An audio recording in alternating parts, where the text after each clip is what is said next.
We're actually in the same room talking to you, and we're videoing. Pretty amazing technology. Awesome. Welcome to the Safe and Secure podcast and video presented by Forsvar Concepts. I'm your host, Average Bryan, and I'm here with Forsvar Concepts CEO and founder Logan Combs. And it's actually really good to be here, hanging out, talking to each other. Science. Technology. Yeah, technology. It's good stuff. So we're going to jump right into it. We were saying, hey, what's something interesting we could talk about? And Logan was mentioning about that IED that went off in Nashville on Christmas of 2020.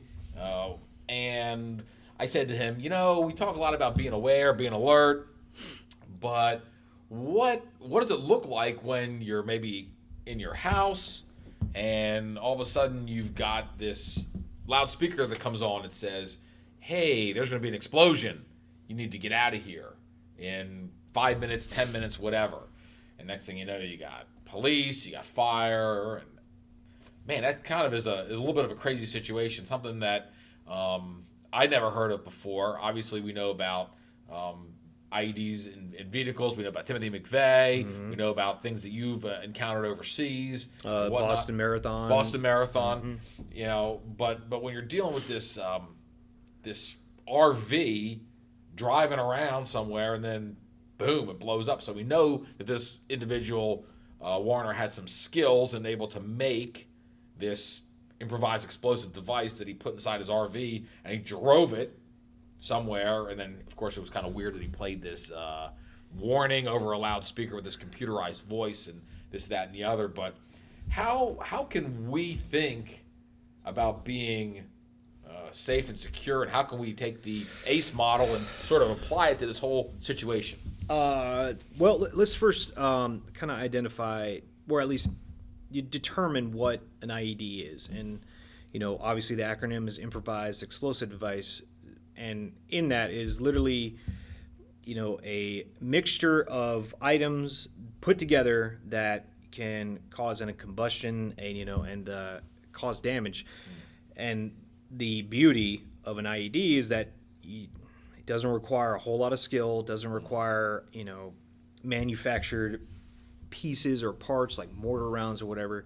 You can take a pressure cooker with homemade explosive, which could be any number of household items. I mean, there's the amount of stuff that you can mix together just from beneath your sink that could cause at least a small combustion is crazy. And the fact with, those combustible materials, what makes them so deadly is when you compact them into a small receptacle. Mm-hmm. The tighter you pack that explosive into something like a metal container, like a pressure cooker, the more devastating that blast is going to be, because it's going to, all that pressure is going to build up and just break out. Okay. And pressure cooker, that's a lot of metal pieces and junk, and then you could stuff screws in there or whatever. Probably the most common that you'll see here in the States is tannerite. So tannerite, if you don't know, it's a I guess an accessory for gun ranges and shooting and stuff. It's essentially a explosive material that when it's impacted by the kinetic force of a bullet, it initiates and explodes. But if you look at tannerite containers, you'll see that the tannerite itself are little balls that are packed tightly within that container. Now, you'll see with other IEDs that if the explosive material, the HME, is not packed tightly enough, if there's too much space in between the individual beads or balls or granules of the material, you're not going to have as big of an explosion. Okay. So tannerite, that's if I was a person in the United States wanting to make an IED, the easiest homemade explosive I could find would be tannerite. So with IEDs, we need an explosive material, we need a container to hold it, we need an initiator, something that sets it off, like a blasting cap, or in tannerite, a bullet, and then you need a switch, a control device that essentially tells the initiator to dead. Okay. Now I don't know exactly what the RV had in it and what the makeup of that IED was, but I mean, it could be with that. It was probably set on a timer. Could be command initiated. Command initiated is just a long fuse line and a guy at the end of it with a trigger. Right. So with IEDs here in the States, I'm actually surprised we haven't seen a lot more of it, because due to the relative ease and how easy it is to make them and employ them, and an IED is a combat multiplier. It's if you don't have the troops or the bodies or the manpower to really enforce your ideals, because that's what terrorism really is. It's violent criminal acts committed, in the name of a specific idea or religion or whatever. And it's always been surprising to me that we haven't seen more here in the States, because we have so much more access to electronics and explosives than any other country. And IEDs are cheap. In Afghanistan, your average pressure plate IED that will destroy a MRAP, mine-resistant armored protected vehicle, which is $500,000. That IED was made $50. And yeah, so here in the state-wise, with the IEDs that we've seen, it's tough for us as civilians to kind of look at it and be like, oh, that's an IED. So what I recommend within the ACE, structure is, if, in your assessment phase, so in the RV, there's a loudspeaker saying, hey, there's a bomb in this vehicle, get away from it. Just get away from it. So you're assessing, we're seeing, okay, there's a loudspeaker telling me that there's explosives. Cool. Now I'm going to create cover and concealment. I'm going to get distance and things between me and this RV, and I'm going to escape. I'm getting away from this thing. So at any point in time, if you're out and about and you suddenly either get an indication that there might be an explosive nearby, get away. Get off the X. Get away from the threat. We don't want to be where the threat is. Now, other IEDs, that we've seen in the States, like Oklahoma City bomb, right? There was no warning for that. It was a U-Haul truck loaded with HME, parked out front, and, a couple indicators might have been, hey, this is a federal building. Why is there a U-Haul truck out front? And the big thing with IEDs and Counter-IED is identifying what doesn't belong in the picture here. Look at the scenery, things going on around you, and identify, like, okay, it's kind of weird. That thing stands out. What you want to look for are things that stand out, because no matter how good the IED in placer or maker is, there's going to be some part of that IED that makes it stand out. So like the Boston bombings, a dude left a backpack just sitting out there. Now, normally we would think like, oh, somebody forgot their backpack. But at the same time, you look around, it's the only backpack sitting on the ground. That's a little weird. So as a normal civilian, if you find yourself in a position where something looks funky, it could be IED, it could not be an IED, you don't know. Just go ahead and avoid it. That's like with any sketch situation. You're rolling down. I mean, you see a bunch of dead bodies on the floor down a certain hallway. Don't go down that hallway. Things like that. It's looking at what's around you and what sticks out and what does not belong. So and we can go deeper into that. No, that's some really good advice. And again, people who, let's just say the majority of Americans who have never been in combat, who've never seen the destructive power of an IED. Again, we look at cars, transport, as something that's so everyday, so very common, that we often don't think about, what sort of ability people have to hurt us, right? Cars belong. Where do cars belong? And I'm always, my kids make fun of me all the time when I'm like, hey, there's a car out on our, I live on a cul-de-sac and I know all the people's cars in the area. There's a car there that doesn't belong. Oh, Dad. There you go. Why are you so weird? I'm like, well, I'm gonna, get my binoculars and put eyes on see if I can figure out what the person's doing in the car, and are they taking the car and leaving it and stuff like that. Like, I don't know. I'm again, looking for things that stand out to me as being wrong.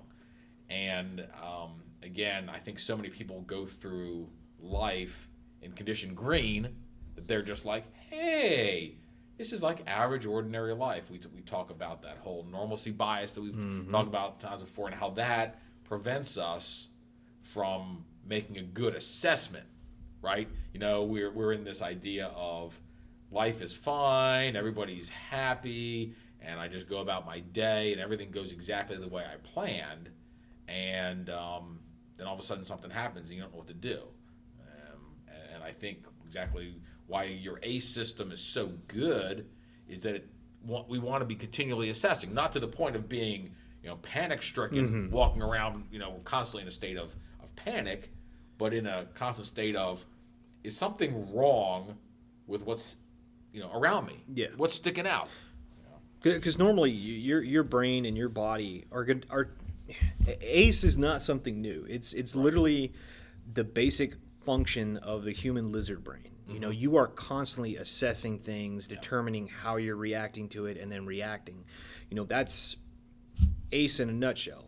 All ACE does is it places identifiers and a template on top of what your body's already doing. And I know we spend a lot of time speaking about ACE in regards to reactionary to something that's happened. In reality, ACE, something doesn't have to already be happening for you to be utilizing ACE, because you already are, whether you realize it or not. When you walk through a door, your brain is taking in so much data and information and is making decisions for you subconsciously to, you walk through your kitchen door and you see your dog walking up on the left-hand side, so your body is going to move to the right to avoid the dog, things like that. So, and the human eye is naturally attracted to things that don't fit in. So I forget what the number is, but there's a certain percentage of what we see and what our brain identifies that's actually already pre-programmed. We've become so conditioned to normalcy bias, and the situations around us, that our brain just, instead of wasting the brain power to fill in all the information, just automatically pre-plugs. So like cookies on your computer and websites. So the reason cookies exist is because it's information that doesn't normally change and is always the same, that's saved onto your computer. So when you go to a website, your computer is not using as much processing power to, reprocess all the information within the site. It already knows, okay, the border for this page is like this, and it's plugging in, standard conditions into a setting, and then anything new it processes. So we as humans, we do that every day with things that is stuff. But if things are different, they tend to stand out, and our eyes are naturally drawn to it. So when you are out and about walking and stuff, let's take the Boston bombing, for example. You're walking down that street, you're there for the marathon, and everybody's standing up and cheering and stuff, and there's a bag standing out. And I believe if you look at the eyewitness testimonies for that event, there were a ton of people that saw there was a bag sitting there. They couldn't tell you why they saw it or how they knew that it was weird, but they knew that bag just kind of stood out. Like, that's kind of funky, And so all I'm asking and all I preach is, let your body do the process and acknowledge it. Acknowledge the process. Acknowledge that, okay, for some reason that stands out to me. Why? Right. Exactly. Like, embrace your gut feeling. Embrace the, there's millions of years of evolution that has been built into you as a living being for a reason. Let it happen, acknowledge it, and kind of look into it. Start using that higher brain function and be like, okay, what's wrong with this picture? Exactly. Like, why is this sticking out to me? And then even then, you're not Sherlock. You're not a detective. If it's something that sticks out to you, avoid it. Go around it. If you can. If you can't, then go about it as safe as possible. And I think before we were talking to like what you can do if you were in the building right next to where the RV was, right? Yes. So and if you can't get out, like say it's it's happening at whatever 4 a.m. or something, and maybe you've got an elderly or you've got a problem and you can't get down like X number of floors that quickly. Yeah. What do you do? Yeah, so that RV, if you guys have seen the news footage or whatever, it was in the middle of downtown Nashville. Mm-hmm. There were multi-story buildings on either side of it. So there were people living within those buildings. And if you find yourself in a position where you're on the 4th floor of a building and there's an RV parked right out front that's blaring, "Hey, I'm about to blow up. Don't be near me." And obviously, if you can get out of the building, get out of the building. Fortunately, that RV had a countdown. It was telling people like, "Hey, 10, 9, 8, 7, 6, 5, 4, whatever." If you can't get out, part of ACE is, what's the second step? Cover and concealment. Cover is barriers that we put between us and the threat. So in that situation, say I'm on my apartment, the window is facing the street, on that side of the building. I'm going to go, if I can't get downstairs and get to a different floor, I'm going to go all the way across to the opposite end of the building, beat on a neighbor's door saying, "Hey man, there's an RV about to explode. I'm in a wheelchair, or I'm on crutches. I can't get downstairs. Can I come inside?" Right. The more layers of cover you put between you and the threat, the better chances you're going to have. Right. And if you look at the footage, or at least the after effects of that blast, the sides that were closest to the blast, closest to the street, they're all just jacked up. Right. But the further away from the blast, the more layers of obstacles and barriers between the blast, you'll see there's less and less damage. Right. So any explosions and, threats, bullets, fire, water, anything. Right. The more stuff I have in between me and that, the better you're going to be. So if you find yourself in that situation, RV, and you can't physically get out of the way, find cover, find stuff that you can put between you and the problem, the threat. Be like Indiana Jones in that recent film where he jumped in a fridge.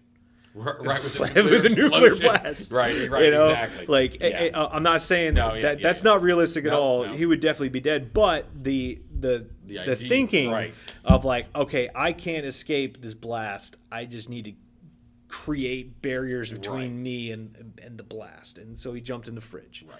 And I mean, Hollywood.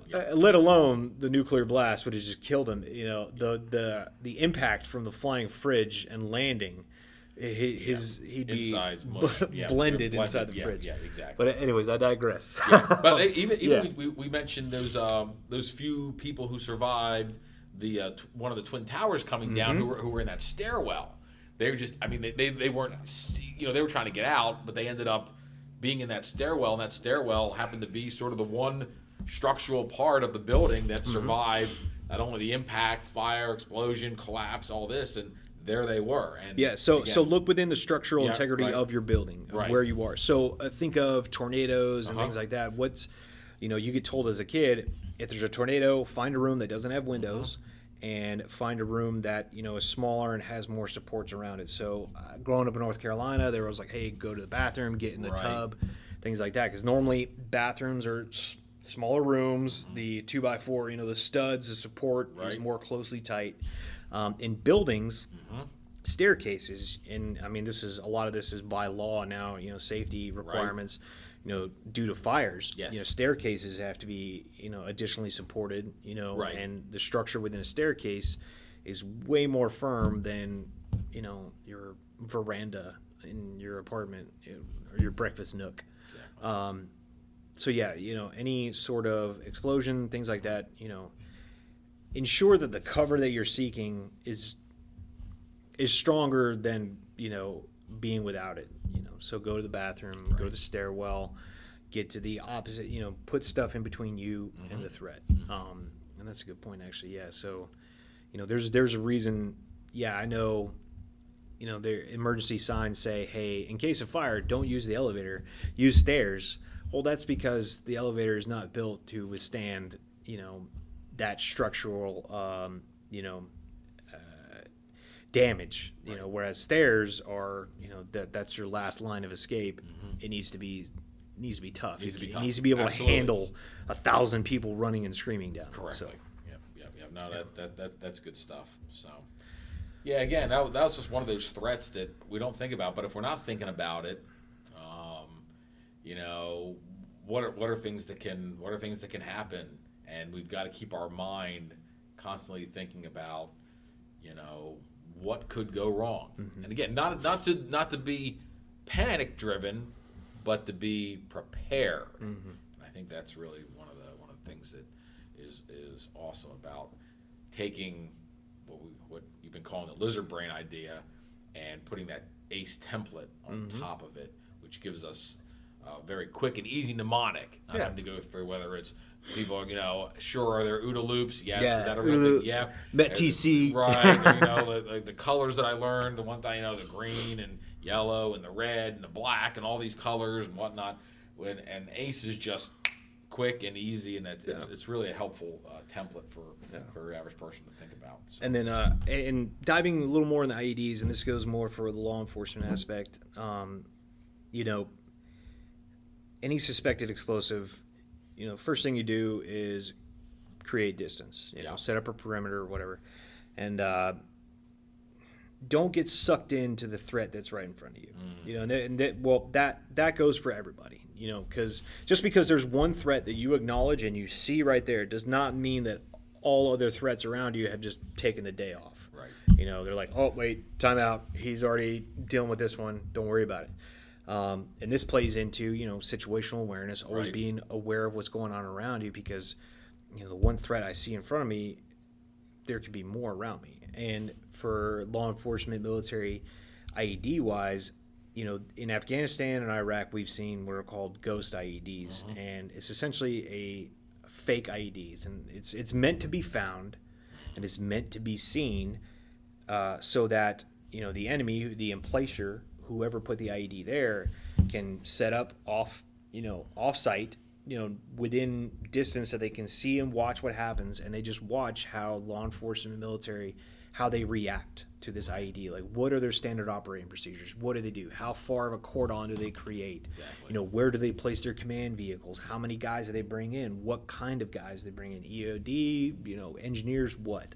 And, that's all intelligence that they can use later on when they put another ghost IED in, but then they have secondary real IEDs that are set up in positions that they're going to hit the first responders or whatever. Yeah. So anytime, especially law enforcement, firefighters, EMS, you come across a suspected explosive device, just go ahead and assume that where there's one, there's two. Where there's two, there's four, and so on and so forth. And look around, because there could be somebody watching, to see what you do. There could be a guy, a trigger man, a guy who has the actual command net, nearby, watching how it goes. And from a everybody aspect, keep in mind, don't get sucked in. Don't get sucked into the one threat that you acknowledge and see at the moment, and you completely lose sight of everything going on around you. Think of Jurassic Park and the raptors, right? The one hunter or whatever, he's got his Spots 12 shotgun, and he's lining up the shot on the one raptor, and then right on the side, the other raptor pokes his head through there, and he's a clever girl, and it was because he was sucked in. He was focused on the one, and didn't think about raptors hunting packs. There could be other threats around me, and he got his face eaten off by a dinosaur. So don't get sucked in. Don't, because it will hurt you in the long run. No, absolutely. I think that's really, really good advice to think about, because we tend to have tunnel vision in a lot of instances, and this tunnel vision can all of a sudden it all funnels in. What am I seeing in front of me? Not realizing, and it's almost like what bank robbers used to do. But when we had fire alarms in banks, they'd pull the fire alarm just to see how everybody reacts. Mm-hmm. Just how long it take for the fire, how long it take for the police to get here, and we don't have it that way anymore per se. But we have to realize that there could be other threats. So that's good. That's good stuff. So all right. Well, I think we've chatted for quite some time Yeah, here on yeah, this. my bad. So let's go ahead and we'll stop this, and we've got a couple short episodes coming up on some other topics and tactics and cool stuff that we'll share with you in the days, weeks ahead. And thanks for joining us here on the Safe and Secure podcast, presented by Forsvar Concepts. Signing off, I'm Average Bryan, and that's Logan Combs, our founder and CEO. Have a good one. Stay safe and secure.